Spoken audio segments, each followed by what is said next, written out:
Hello दोस्तों, आपके अपने चैनल से मैथमेटिक्स में बहुत बहुत स्वागत है।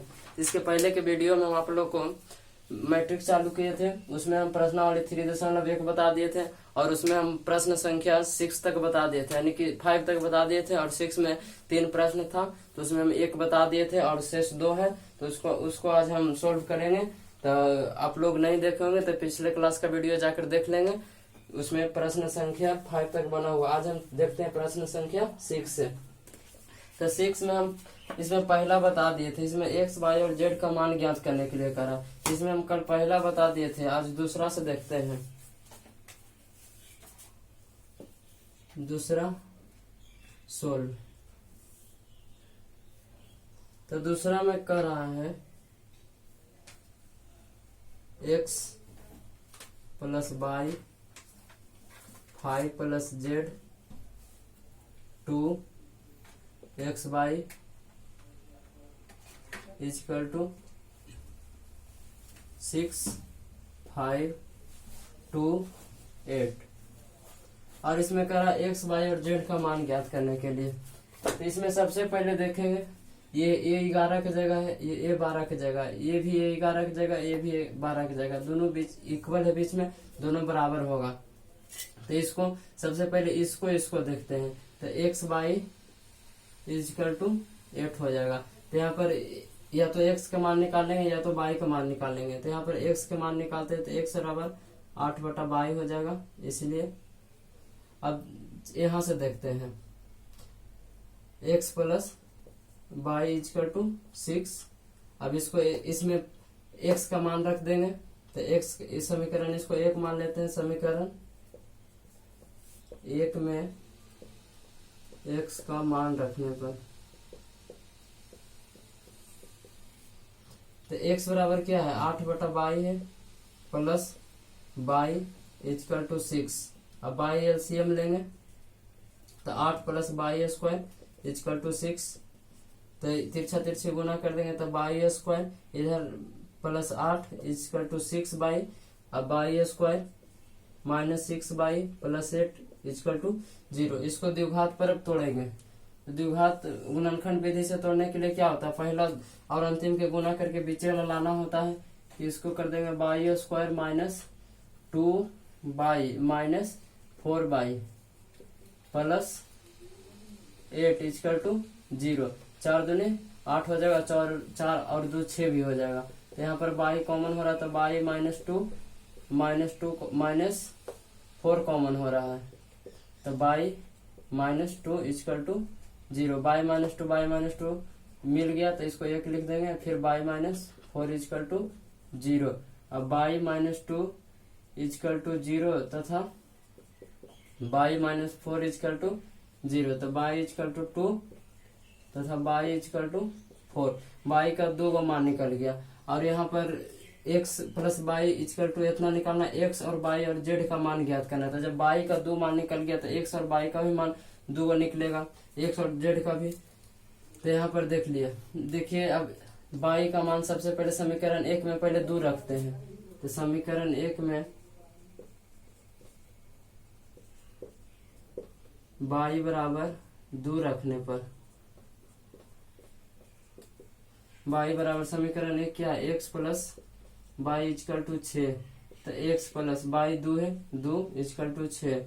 तो x प्लस 6 माइनस 2, इसीलिए x इजकल टू हो जाएगा 4। y बराबर 2 तो x बराबर आ गया 4। अब यहाँ पर देखिए x प्लस, फिर इसी में अब निकाल देते हैं अगले x बराबर y बराबर 4 रखने पर। अब समीकरण 1 में y बराबर 4 रखने पर तो y बराबर 4 रखेंगे तो क्या हो जाएगा, समीकरण x plus y is equal to 6। तो x प्लस 4 इजकल टू 6 तो x बराबर 2 हो जाएगा। अब यहाँ पर इसको इधर लिख देते हैं तो x बराबर 2 यानी कि x y बराबर 4 रखे तो x बराबर 2 आ गया। तब इसको अब यहाँ पर देख लीजिए, अब x का भी काम हो गया, y का भी काम हो गया। अब z बच रहा है तो इसको कर देंगे अब 5 प्लस जेड इजकल टू, इधर ए 21 की जगह है, यहाँ 21 की जगह 5 है, 5, तो जेड इजकल टू 0 हो जाएगा, प्लस माइनस मतलब कि 5 5 कट जाएगा, तो जेड इजकल टू 0 हो जाएगा। अब यहाँ पर देखिए ताकि जेड तो एक ही है तो दोनों में 0 हो जाएगा। अब इसलिए लिखेंगे, इसलिए पहले x बराबर 4 है तो y बराबर 2 है और z बराबर 0 है, तो x बराबर 4, y बराबर 2 तथा z इक्वल टू 0। और इसका 2 आंसर आएगा, जब y बराबर 4 है, x बराबर 2 है, तो x बराबर 2 तो y बराबर 4 और z बराबर 0, तो इसका यही आंसर दोनों हो जाएगा। पहला आंसर ये होगा x बराबर 4 y बराबर 2 z बराबर 0, और दूसरा x बराबर 2 y बराबर 4 z बराबर 0। तो आप लोग इसका स्क्रीनशॉट लीजिए। तब हम चलते हैं छठा के तीसरा की ओर। तो आप लोग इसका स्क्रीनशॉट ले लिए होंगे। अब हम इसको मिटा देते हैं।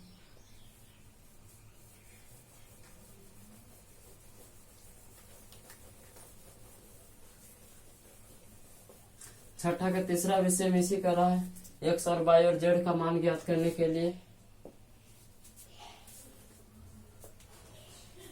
तीसरा कर रहा है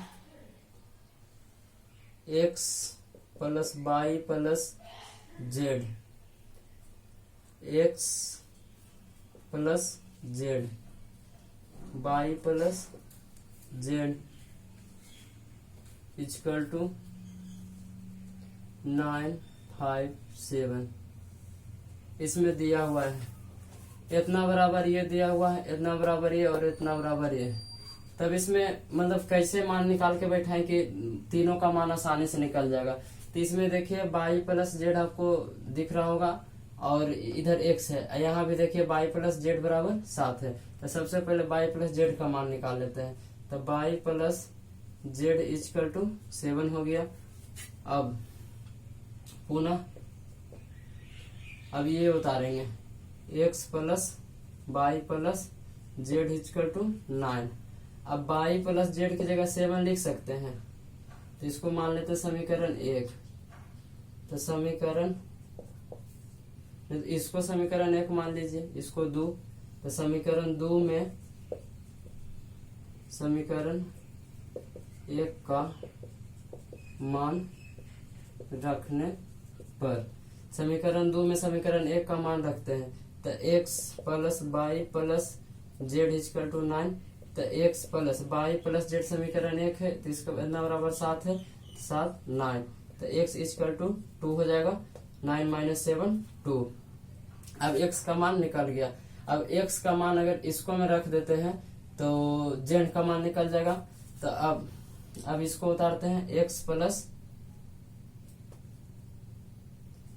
इसलिए एक्स प्लस, इसलिए हमें यहाँ चूकी देते हैं, चूंकि x plus Z equal to 5।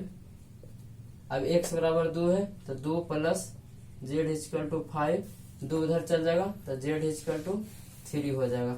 अब जेड भी निकल गया और एक्स भी निकल गया। अब क्या बचा, अब वाई बचा। तो सेम अब जेड का मान अगर समीकरण 1 में रख देते हैं तो वाई निकल जाएगा। तो पुनः जेड का मान समीकरण 1 में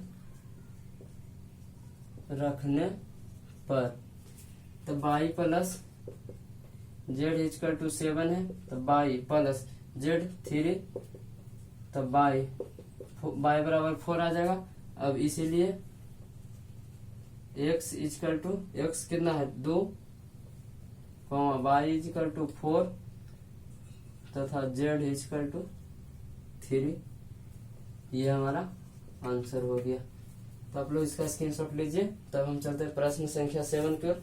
6 में यही 3 प्रश्न था, तीनों हल कर दिए। तो आप लोग इसका स्क्रीनशॉट लीजिए। अब हम इसको मिटा देते हैं। आप लोग इसका स्क्रीनशॉट ले लिए होंगे। अब हम इसको मिटा देते हैं।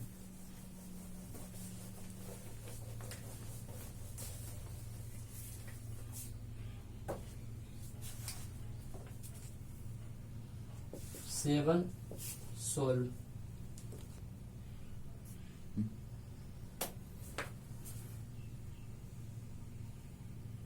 a minus b, 2a minus b, 2a plus c, 3c plus d, 2a plus c, 3c plus D is equal to -1 0 5 30। अब इसको किस प्रकार मतलब कि हल करें कि आसानी से मतलब कि आ जाए। ए बी इसमें भी है, ए बी इसमें भी है, ए सी है और सी डी है, तो इसमें तो समीकरण बन नहीं रहा। ए बी है और ए बी है, तो इस दोनों में समीकरण बन रहा, तो ये दोनों को पहले उतार लेंगे। तो ए माइनस बी इजकल टू -1 हो जाएगा, और दोनों बराबर है, 11 11 के जगह पर है और ये 21 21 के जगह पर है, तो 2a minus b is equal to 0 हो जाएगा। इस समीकरण 1 हो गया, इस समीकरण 2 हो गया। अब समीकरण 1 तथा समीकरण 2 से, समीकरण 1 है a minus b is equal to -1 और समीकरण 2 है 2a minus b is equal to 0। तो इसमें अगर b को खत्म करना है तो यहाँ पर माइनस चिन्ह बदल देंगे, प्लस माइनस, माइनस प्लस से खत्म हो गया और माइनस ए बच जाएगा, 2a माइनस में है और a प्लस में है, तो माइनस ए बच जाएगा इजकल टू माइनस माइनस -1 -0, तो -1 बचेगा, माइनस से माइनस ही कैंसिल हो जाएगा, इसलिए a इजकल टू 1 बच जाएगा। अब a का मान समीकरण 1 में रख देते हैं, a का मान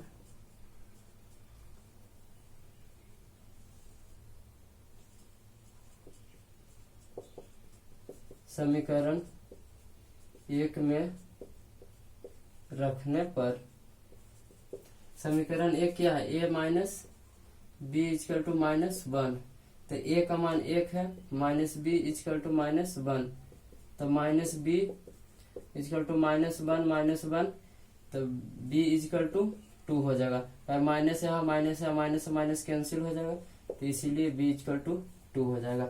अब b भी निकल गया और a भी निकल गया, तो ये दोनों को तो निकल गया। अब इसमें कर रहा है मतलब इसमें a भी है और c भी है, तो इसको अगर उतार निकाल लेते हैं।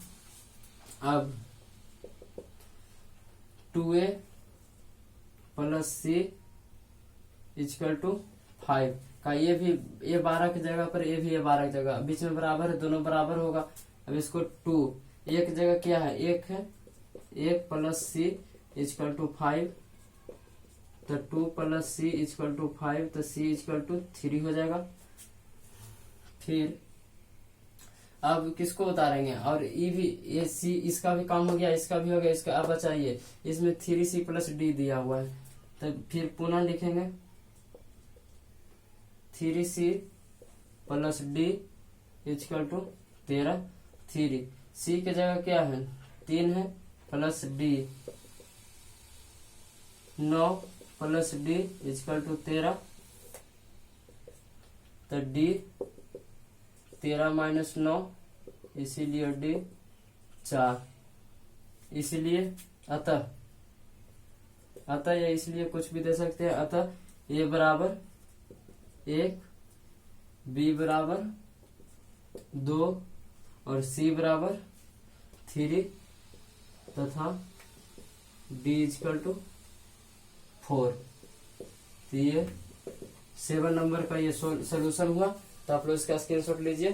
तो हम चलते हैं प्रश्न संख्या 8 की ओर, जो कि प्रश्न संख्या 8 आपका ऑब्जेक्टिव है। तो आप लोग इसका स्क्रीनशॉट लीजिए, तो हम प्रश्न संख्या 8 को बताते हैं।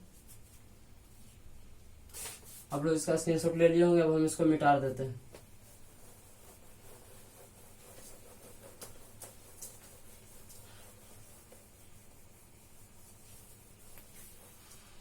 प्रश्न संख्या 8 का रहा है, 8 कर रहा है A equal to A I जे,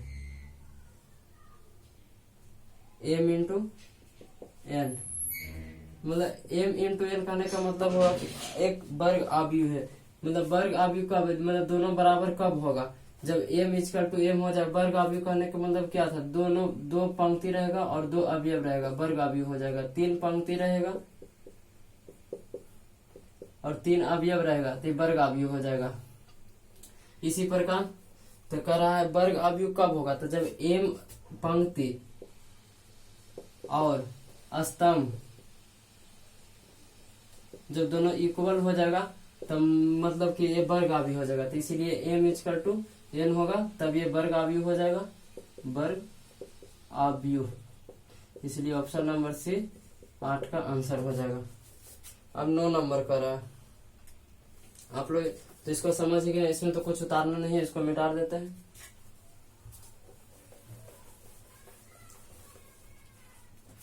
अब 9 नंबर का रहा है +7 5 y + 1 2 - 3x 0 8 y - 2 4। कह रहा x तथा y के प्रदत्त किन मानों के लिए आव्यूह के निम्नलिखित युग्म समान है। समान होने के लिए अगर बीच में मतलब कि बराबर दीजिए तभी तो समान हो सकता है। तो समान के लिए ये 11 है और ये 11 है, तो 3x + 7 = 0, तो 3x = -7, तो x = -7/3। अब इसको समान कीजिए, y - 2 = 5, तो y = 7 आ गया। अब यहाँ पर इसको भी करिए, y वाला को, y + 1 = 8, तो y = 7 आ गया। y का दोनों मान तो यहाँ से इसको और इसको बराबर किए तो 7 आया, और इसको बराबर किए तो ये भी 7 आया। अब 3x + 7 = 0 किए तो -7/3 आ गया। अब इसको बराबर इसको से करते हैं, अगर दोनों बराबर आ गया तो हो सकता है, तो 2x - 3 = 4, तो हो जाएगा -3x = 4 - 2, तो -3x = 2, तो x = हो जाएगा -2/3। यहाँ पर x का मान -3/2 है और यहाँ पर x का मान -2/3 है। तो अगर y का मान देखिए समान आ गया और x का मान समान नहीं आया तो यह समान युग्म नहीं हो सकता, क्योंकि जब एक ही आव्यूह में दोनों का x का मान अलग अलग हो रहा है तो ये तो समान नहीं हो सकता। तो इसका ऑप्शन नंबर बी हो जाएगा कि ज्ञात करना संभव नहीं है।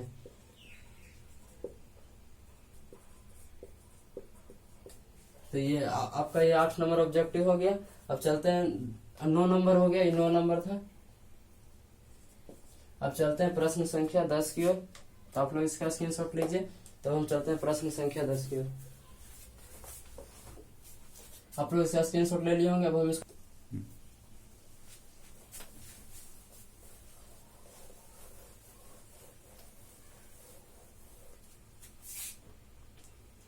अब चलिए प्रश्न संख्या 10 की ओर। 10 भी ऑब्जेक्टिव है। 10 का 3 × 3 कोटि का एक आव्यूह ज्ञात किए। 3 × 3 कहने का मतलब इसमें 3 पंक्ति होगा और 3 स्तंभ। 3 पंक्ति 3 स्तंभ है। आव्यूह की कुल कितनी संख्या होगी जिसकी प्रत्येक प्रविष्टि 0 या 1 है। इसका ये कहने का मतलब ये कह रहा है कि मतलब कि 3 × 3 एक आव्यूह की मतलब की रचना कीजिए। तो जिसे इसको हम बड़ा कॉलम कर देते हैं।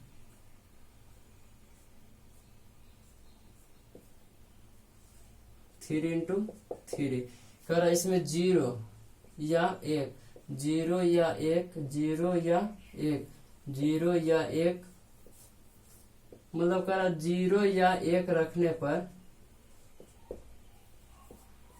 कितना मतलब कि इसमें आव्यूह कितनी कुल संख्या होगी जिनकी प्रत्येक प्रविष्टि 0 या 1 से पूर्ण होती है। तो इसमें देखिए 2 तरीका होगा, कि 0 रख सकते हैं या 1 रख सकते हैं। इसमें भी 2 तरीका, 0 या 1 रख सकते हैं। इसमें 2 तरीका हो सकता है। तो कितना हो जाएगा 2 × 2 × 2, यानी कि 1 2 3 4 5 6 7 8 9, तो 3 4 5 6 7 8 9, 1 2 3 4 5 6 7 8 9, यानी कि 9 तरीका हो जाएगा। तो इसको फिर गुना कर, मतलब कि इसको गुना करिए, 2 दूनी 4, 4 दूनी 8, 16 32 64, 64 दूनी कितना हो जाएगा 8, 128, 128 दूनी 16, 4 1 5 156, 256 हो, 8 दूनी 16 6 बाकी में 4 1 5 256, और 256 दूनी 6 दूनी 12 2 बाकी में 1 10 1 11 बाकी में 1 4 1 5 516, यानी कि ऑप्शन नंबर डी हो जाएगा। 6 दूनी 12, यहाँ पर 2 हो जाएगा 512, यानी कि ऑप्शन नंबर डी हो जाएगा। तो आज हम आपको प्रश्नावली 3.2 समाप्त कर दिए। 3.1 आज हम प्रश्नावली आप लोग को 3.1 समाप्त कर दिया। मिलेंगे अगले वीडियो में प्रश्नावली 3.2 से। और वीडियो अच्छा लगा तो लाइक करिए, शेयर करिए, सब्सक्राइब करिए। इसी प्रकार हम क्लास 12 का टोटल सिलेबस कंप्लीट कर देंगे। आप भी सब्सक्राइब करिए और अपने दोस्तों को भी सब्सक्राइब करने के लिए बोलिए, क्योंकि टोटल कोर्स हम यूट्यूब पर ही पढ़ा देंगे। Thank you.